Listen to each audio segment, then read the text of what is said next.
Cage Warriors 100 is round the corner, and they've got the locomotive coming to bring a show against Philip Mulpeter. Thanks for joining me, sir. How is family life? How is training? How is the world with you? Well, that's a lot of questions. I'll try and answer. Family life is going very good. My daughter is 7 weeks old tomorrow, so it's still kind of new, but in a way, it kind of feels like she's been around for a year as well. So I think we transitioned pretty good into it. Training's going very well as well. So yeah, it helps to have an easy child. She's sleeping pretty good, so I get enough sleep in the nights, and yeah, train my balls to the wall. Nice. Okay, so Phil Mulpeter, that's a cracking matchup. When I heard that get announced, I know what kind of game he brings, and I know the kind of guy you are as well. You know, your endurance is something that's a huge factor to take in. He's shown his last fight some immense heart, and then came back on a win. You must have been excited when you saw his name, because you must obviously know Phil from the UK, European scene as well. Actually, I didn't know about him beforehand, but I don't really look into that many fighters before they pop on pop up on my radar because I have to fight them. So no, I didn't know about him before, but yeah, absolutely. When I researched him, I saw that he really has a tough mentality that he brings to the cage, and even though he's behind, he still tries to finish the fight and give it his best. Yeah. Let's talk about then, if you don't mind for a moment, the little one coming into the world. When obviously you had the battle, you had you came back after a bit of a break with the mental aspect. You talked about that openly.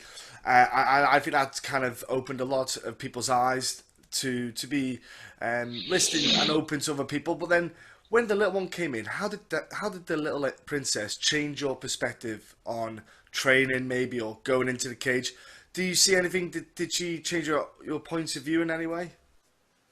Not that much, but I was in a pretty good place before she came into this world. So I'd already kind of overcome all the mental obstacles I had beforehand. What she did bring was perhaps a bit more hunger and a bit more of that feeling that now I'm not just doing this for myself, but I'm actually doing this for my family and putting food on the table in a way. Mm. So it's not like it's changed my mental perspective 180 degrees, Mm. but it sure added some extra fuel to the fire. Absolutely. Well, I was going to say some fighters when they suddenly it's like they have to kind of protect their little one. They have to win to get that money. And Cage Yeah. Warriors 100, it's a remarkable accomplishment. I think for any, because not every promotion can get to 100 shows. Let's put it that way. But you dabbled with a bit. You dabbled a bit on the commentary. I have to admit, I enjoyed you doing the commentary. Is that something you? Is that something like a side project to do between fights and stuff, between camps? Is that something you like to just keep in the back pocket? Yeah, it was great fun doing the commentary for Cage Warriors. Unfortunately, every time I did it, it was really late notice, so my Ah, preparations were suboptimal, and that probably showed in the commentary as well. But I really enjoyed doing it. I did some commentary for Viaplay in Denmark as well for when they showed UFC. So I already had that experience, but doing commentary in another language than your mother language yeah. is is is quite the task. So I'm happy you enjoyed the commentary. My vocabulary, of course, isn't as big as someone who has like English as a first language, but yeah, I got some positive feedback from it, and I'm happy about that. And it was super fun. So if the opportunity rises again, I'll absolutely say yes. I like it when the guy comes on or a woman comes on who's competed before, because you can maybe see some movements, some kind of habits that guys are doing or girls that they're doing them out. And I think that's good to see your insight, because you can say, look, the guy's circling to the left for this reason, and it's good that you say that, you know. And I think that people can appreciate it. And that's why I enjoyed it when you were on the mic. It was I'd like to see more of that. But let's talk then Yeah. about obviously Cage Warriors coming about and the return. Is this your goal now? You've got, you want to get a strap back. You had that strap in the past. Yeah. It's familiar territory. Is this the is this the long-term goal with this Cage Warriors deal? Is just I want to keep fighting regular, get that strap back, and kind of stamp myself down as the top European MMA guy. Absolutely. My very long-term goal is, of course, to get back to the UFC, and I was upfront with my manager and Cage Warriors about that from the beginning. And if that takes me towards winning the welterweight title again, of course, that's going to be a huge pleasure. And it's not like I'm looking away from this fight, like just seeing what's in the future. Absolutely, the next fight is always the most important one. So I'm very excited to be back in Cage Warriors. I'm super excited to fight on Cage Warriors 100, which is like this huge event. Yeah. And getting that chance, is amazing. I'm not main event or co-main event, but I'm right underneath that. And just being on the main card at Cage Warriors 100 is a huge honor. And I deeply appreciate that, getting that spot and getting an opponent as Phil Mulpeter as well.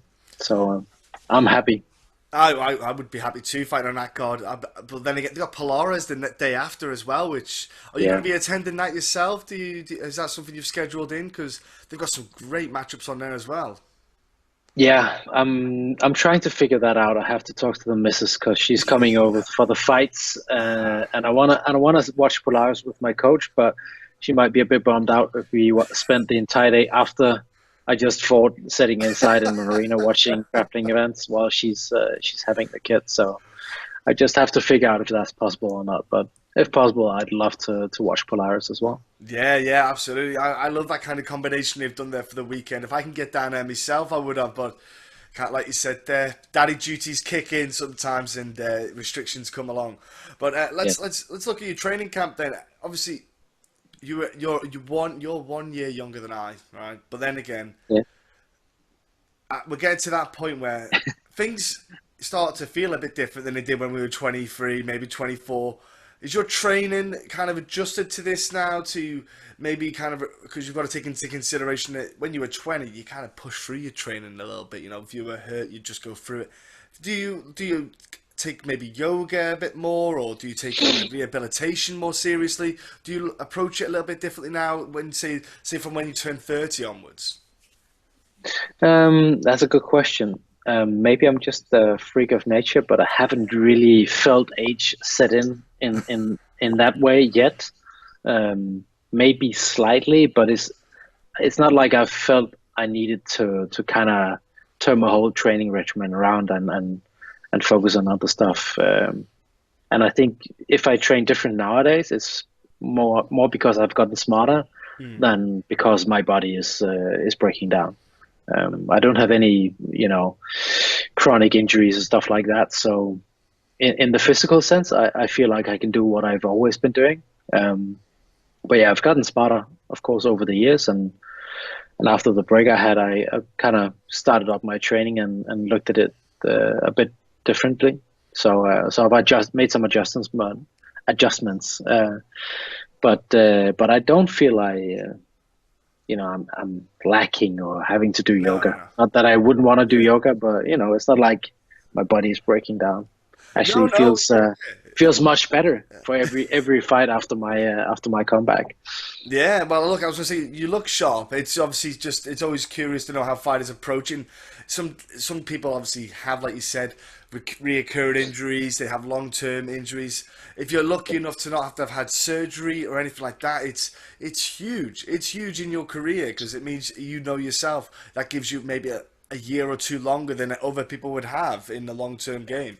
Obviously, long-term goal, UFC. Short, medium goal would be lovely to get that strap. But in the short-term goal is Phil Mulpeter. Your coaches, have they put a lot of time looking at him, or they just wanting you to be you? Is that something that they come and talk to you about? Well, we always look at the opponent, always. And then you kind of Phil Mulpeter, he's a pretty all-round guy. You know, had I been up against super specialists in submission, then of course you'd have to take some very very specific precautions and do some very very specific things in your training. But yeah, Phil is a more of an all-round guy. So you know, he's not like, it's not like he has this one thing he does super all the time. So yeah, we looked at the tape, saw some tendencies, saw some holes in his armor, and we want to exploit that, and at the same time kind of make sure he doesn't exploit the holes I have in my armor, of course. Absolutely. I was going to say, so then you finish with talking to your coaches, you go and do your training. Is your free time now with the little one? Is that what you just... Because when they're that age, they just pretty much want to sleep, eat, get the nappy change, go to sleep. Do you just sit and watch? But isn't it crazy that you could sit there and just watch them do nothing? But it's just, it's amazing. It's incredible, isn't it? Yeah, it really is. Yeah. I've spent countless hours just looking at her. She's kind of, you know, aware, so you can kind of communicate with her and get her to smile once in a while. But it's incredible how many hours you can just spend watching her, looking at her, and enjoying her. So that's what I do in my spare time. Yeah, it's a good kind of break from the fight game, isn't it? You know, because it's just aggression. It's quite a toll on the body and mind. She's just probably like a breath of fresh air in that way. Do you know, where she's just this beautiful, innocent, just free from it all. It must be a nice little way to relax for your mind. absolutely. I love coming home to her in the evening and just taking her for a few hours and spending time with her. It's amazing. I can't wait for her to get older so we can do more stuff together. Yeah, jiu-jitsu classes. Yeah, maybe. My girlfriend, she's convinced she's gonna be a fighter. Oh gosh, here we go. Look at you. Yeah. She felt like she was kicking around so much in the stomach that she was gonna become at least a kickboxer, maybe an MMA fighter. There we go. The Dalby genes are kicking in. Maybe. Let's see. That's awesome news. Look, I can't wait to see you fight again, especially after your last performance. That head kick that absolutely just set it off in the second round was phenomenal. For folks at home who's not watched it, I like the way he set it up as well. I love the way he set up the head kickers, the body kicks, the leg kicks. People just get their minds set and they put their hands down. It's there, folks. You can check it out on UFC Fight Pass, and you can see Dalby's fights on there. There's tons on there actually. So get on there. I do implore everyone to go and watch some of his fights because you'll not be disappointed. But before I let you go, Nicolas, give us your social media, buddy, for people to jump onto and follow you and just join you on your epic journey that is your MMA career so far. Yeah, it's pretty easy. I think all the way around, you can find me under the nickname of Dalby MMA. So yeah, Dalby MMA on Instagram, Twitter, Facebook, everywhere. Yeah, pretty easy. Nice. Easy, folks, and no excuse there. Everyone's got at least one of them social media sites. And do your sponsors, buddy, who's helping you out in your training camps, because they are always a huge help. Yeah, I'm so lucky that my workplace is sponsoring me. So highfivefreaks.dk, they've been a huge help. Fit for Fight, of course. Who else have we got? Bootleggers Bar in Copenhagen, always showing my events. Got to give them a shout out as well. It's amazing feeling the support of all my sponsors. So big shout out to them. LaFix, of course. Great clothing. Yeah, I think you can get that in the UK as well. Can we? All right, there you go. I'll have to have I think so. I'll have to have a look. I'll have a look around it. It Black Friday time as well. So you never know. The offers might be around. Absolutely. Christmas present, folks. Yeah. And last but not least, my man, your gym. Give a shout out to your gym coaches and anyone else you want to thank for helping you out. They're always, important. Yeah. Rumble Sports has been fantastic for this camp. Everybody's been very supportive. So big shout out to them, of course. My coach A-Stein and my wrestling coach Devin, especially, he's putting together some very very interesting and thoughtful analysis of this fight. My corner coach Matt Nelson, always a big pleasure to work with them as well. And shout out to Redline MMA Training Center in Malmö in Sweden as well, because they've been helping out somewhat. Nice, nice. Look, have a great fight at Cage Warriors 100. There's going to be a lot of people tuning in. There's a lot of eyes on this card because it's just stacked with some fantastic matchups. I am one who will be tuning in. So, again, Thank thanks for you. your time, man. And just enjoy it. Enter the fight camp and enjoy the fight. Thank you very much. Thanks for having me.